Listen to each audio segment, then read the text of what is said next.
உள்பட சில மாநிலங்களின் பெயர்கள் கூட பட்ஜெட்டில் இடம்பெறவில்லை என்று விமர்சனம் எழுந்து வருகிறது.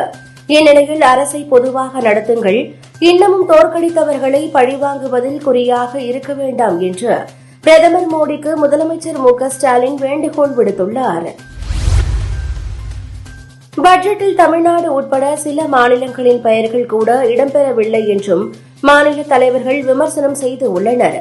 இந்த நிலையில் மத்திய பட்ஜெட்டில் தமிழ்நாடு பெயர் இடம்பெற்றிருக்க வேண்டும் என்றால் தமிழ்நாட்டில் எங்களுக்கு 25 எம்பிக்கள் வெற்றி கொடுத்திருக்க வேண்டும் என்று பாமக தலைவர் அன்புமணி ராமதாஸ் தெரிவித்துள்ளார்.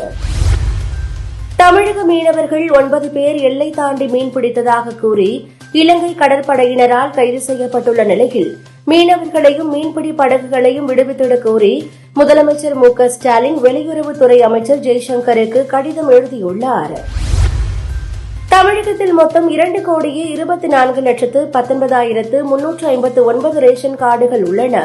தற்போது சுமார் 2,40,000 குடும்பங்கள் புதிய ரேஷன் கார்டு கேட்டு விண்ணப்பம் செய்து உள்ளனர். புதிய ரேஷன் கார்டுகள் வழங்கும் சூழ்நிலையில் பாராளுமன்ற தேர்தல் நடந்தது.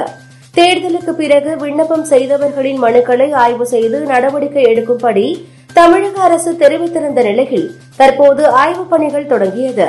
இதையடுத்து புதிய ரேஷன் கார்டு கேட்டு விண்ணப்பித்தவர்களுக்கு அடுத்த மாதம் முதல் ஸ்மார்ட் கார்டு வழங்கப்படும் என்று தமிழக அரசு தெரிவித்துள்ளது. மின்சார கட்டணம் உயர்வுக்கு அதிமுக தான் காரணம் என அமைச்சர் தங்கம் தென்னரசு நேற்று குற்றம் சாட்டியிருந்தார். இந்த நிலையில் இது தொடர்பாக நேருக்கு நேர் விவாதிக்க தயாரா என அமைச்சருக்கு தங்கமணி சவால் விட்டுள்ளார். பட்ஜெட்டில் மாநிலங்கள் பெயர் புறக்கணிக்கப்பட்டதாக எதிர்க்கட்சிகள் குற்றம் சாட்டின. மேலும் இன்று பாராளுமன்ற வளாகத்தில் போராட்டம் நடத்தினர். இதற்கு நிர்மலா சீதாராமன் பதில் கொடுத்துள்ளார்.